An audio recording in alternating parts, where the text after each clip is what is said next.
అందరికీ నమస్కారం. మా గ్రామంలో ప్రతి సంవత్సరం ఎంతో ఘనంగా జరిగే పీర్ల పండుగను మీకోసం చిత్రీకరించాం.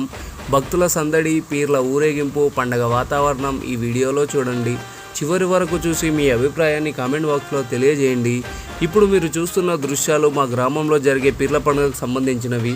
ప్రతి సంవత్సరం చుట్టుపక్కల గ్రామాల నుంచి కూడా ఎంతోమంది భక్తులు ఈ పండుగకు వస్తారు. మేము చిన్నగా ఉన్నప్పుడు నిప్పుల గుండం చుట్టూ అలా ఆడుతుంటే చూడు, అసలు ఎప్పుడు తెల్లగా అయిందో అని కూడా తెలియకుండే అంతగానం చిందేస్తుంటే మేమైతే 5 అయితే చాలు, ఇక పీర్లను పట్టే వాళ్ళని తీసుకెళ్ళి రెడీ చేయించేవాళ్ళు. రెడీ చేయించిన తర్వాత అంతలోపు ఈ నిప్పు గుండం చుట్టూ మొత్తం మంచిగా చేసేవాళ్ళు. అందులో ఏమైనా కట్టెలు ఉంటే తీసేవాళ్ళు. తీసి మంచిగా నిప్పు గుండం తొక్కడానికి రెడీ చేసేవాళ్ళు.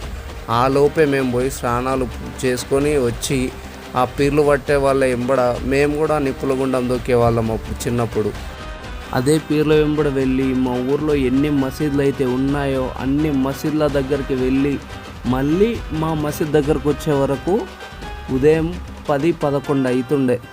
మేము చిన్నగా ఉన్నప్పుడు అది వేరే లెవెల్లో అవుతుండే పీర్ల పండుగ. కానీ ఇప్పుడు కాలం మారిపోయింది, అందరూ పనుల్లో బిజీ అయిపోయారు. ఈ అందమైన జ్ఞాపకాలను మీతో పంచుకోవాలనే ఉద్దేశంతో ఈ వీడియో తీసాం. వీడియో నచ్చితే ఓ లైక్ చేయండి, షేర్ చేయండి.